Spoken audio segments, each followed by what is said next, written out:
que ça. Il a manqué beaucoup de ballons, beaucoup de contrôle. Je pense qu'il peut faire mieux que ça. Mais voilà, c'est tout. L'OM a été très très bon. On est fiers de On est notre très OM. content et il y en a un qui ne te contredit pas, bien évidemment. C'est Steph qui est avec nous. Salut mon Steph. Salut les amis. Allez, alors cette victoire de l'Olympique de Marseille, on imagine très très très heureux, très très fier après cette belle victoire 3-1 des Marseillais contre Lens. Mais bien sûr, voilà quand tu joues au ballon. Et dès le début, tu vois, souvent on le dit avec Jaco, tu le vois dans les 5-10 premières minutes si tu vas avoir un grand OM.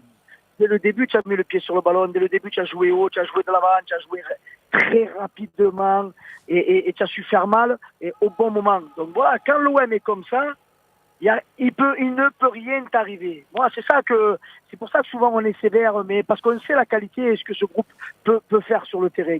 Et que dire ce soir des deux recrues, que ce soit Timber ou que ce soit Nwaneri. On parle pas de temps d'adaptation là, tu vois, comme quoi quand tu as des très très Quand tu es un bon joueur, quand tu es bon, tu es bon. tu sais jouer, point final. Voilà, un terrain, c'est 110 mètres sur 50 ou 60 et voilà, c'est comme ça de partout. Donc ça pue le football. Ce Binou, c'est un phénomène. C'est simple, c'est fluide, ça joue vite, une vision, ça se pose pas de questions. Bon, c'est pas pour rien que Arsenal te le prête sans option d'achat. Je pense qu'on a compris pourquoi. Maintenant, voilà, à eux de réitérer. Bon, on n'aura pas les deux recrues mercredi, mais il faut aller avec le même état d'esprit et surtout essayer de répéter ce qu'on a su faire. Essayer de répéter ce qu'on a su faire face à Paris, ce qu'on a su faire face à Angers, et là, ce qu'on a su faire ce soir. On ne peut pas être bon ce soir et passer au travers mercredi et être à nouveau bon le week-end prochain. Il faut avoir un peu plus de régularité parce qu'on voit que quand tu arrives à enchaîner les matchs, tu peux vite te recoller devant et surtout mettre un trou sur les poursuivants de derrière. Donc sincèrement, ce soir, un énorme match. Et aussi, je voudrais tu n'as plus beaucoup de voix. Tu n'as plus beaucoup de voix, tu as dû crier. Quand tu vois l'ambiance encore ce soir dans le virage sud, voilà, tout simplement. On l'a vu. Voilà, il faisait chaud, il faisait chaud notamment au début de match. Frérot, c'était les Caraïbes. C'est pas là ou quoi. Mais voilà, c'est ça le football. C'est ça le football, du spectacle, des tribunes qui s'embrasent. Et ce soir, j'espère que la Ligue a bien compris. Parce qu'on a vu, je pense que vous avez dû voir sur les images de temps en temps le virage de paix. Et c'est pas ça le football. Le football, c'est ce qu'il y a eu ce soir au début avec ce craquage exceptionnel, ce feu d'artifice dans le virage sud. C'est ça le ballon, c'est ça le supporterisme. Laissons vivre les gens comme ils ont envie de le vivre. Steph, tu imagines quand même que le prochain match au Vélodrome, ça risque d'être sans le virage sud quand même. C'est pas grave, c'est pas grave. Il faudra continuer ainsi parce que c'est ça, une tribune vivante, une tribune qui vibre derrière son club et son équipe. Arrêtons toujours de taper sur les supporters. Arrêtons toujours de suspendre des tribunes. Je crois qu'il est beau le spectacle ce soir sans le virage de paix. Eh oui. Je sais pas, j'ai pas vu, je le verrai peut-être certainement demain. Je regarderai en replay le match. Je pense qu'ils n'ont pas dû trop montrer le virage de paix ce soir. Ils ont dû se caler que sur la tribune gagnée. C'est tout simplement honteux. Parce que dans leur bande d'annonce, par contre, ils savent mettre des fumigènes et du stade de Vélodrome. Donc au bout d'un moment, arrêtons l'hypocrisie. Laissons les supporters vivre leur passion. Parce que quand ils la vivent comme on l'a vécu ce soir au virage sud, regarde le rendu. Jaco, c'est vrai que le rendu au virage sud, quand les deux équipes étaient là. Et moi, j'ai regardé un joueur, c'est le gardien du Racing Club de Lens. Il s'est retourné et il regardait. Il regardait le spectacle. C'était magnifique, c'était exceptionnel. Bien entendu. Non, mais tu sais ce qu'il préfère, Steph? Il préfère quand les sièges ils sont couverts avec des couvertures comme à Monaco. Il y a tellement peu de monde qu'on est obligé de mettre des couvertures rouges pour pouvoir donner un peu d'ambiance. Ils préfèrent ça.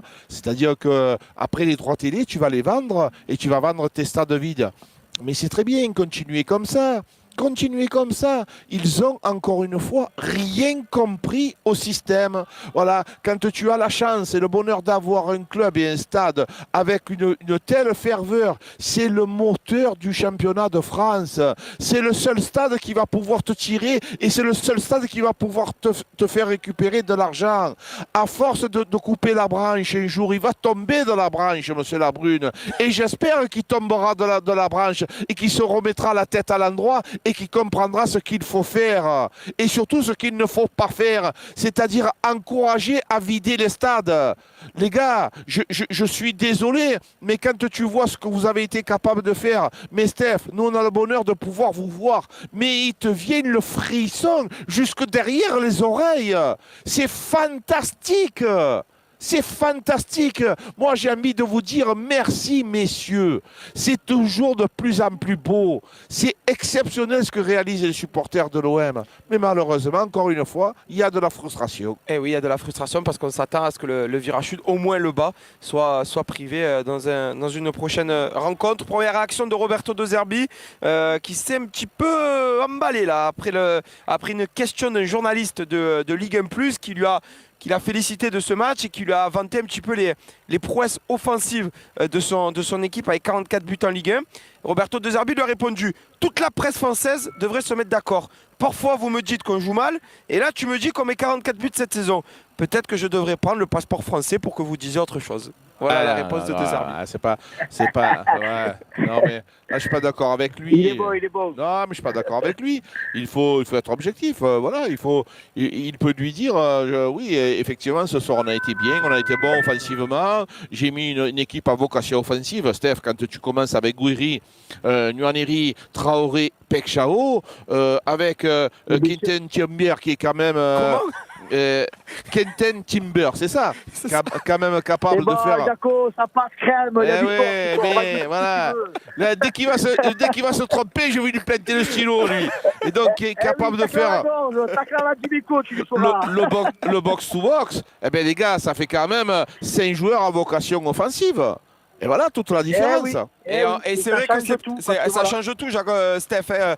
3 buts encore ce soir, même si voilà, il y a que sur certains matchs, l'OM nous déçoit et l'OM ne marque pas assez de buts. Là, quand même, c'est encore ce soir 3 buts marqués, 44 buts marqués en championnat. Je crois que c'est 2,5 buts en moyenne marqués par match par l'OM. Et si on arrive véritablement à trouver cette constance, ben, c'est sûr qu'on ne pourra plus être déçu de l'Olympique de Marseille. Ah mais ça c'est clair, voilà. Bah, après on va rappeler les objectifs. Les objectifs c'est les 3 premières places du championnat, essayer d'aller le plus possible et pourquoi pas essayer d'aller gagner la Coupe de France et sortir de la phase de poule.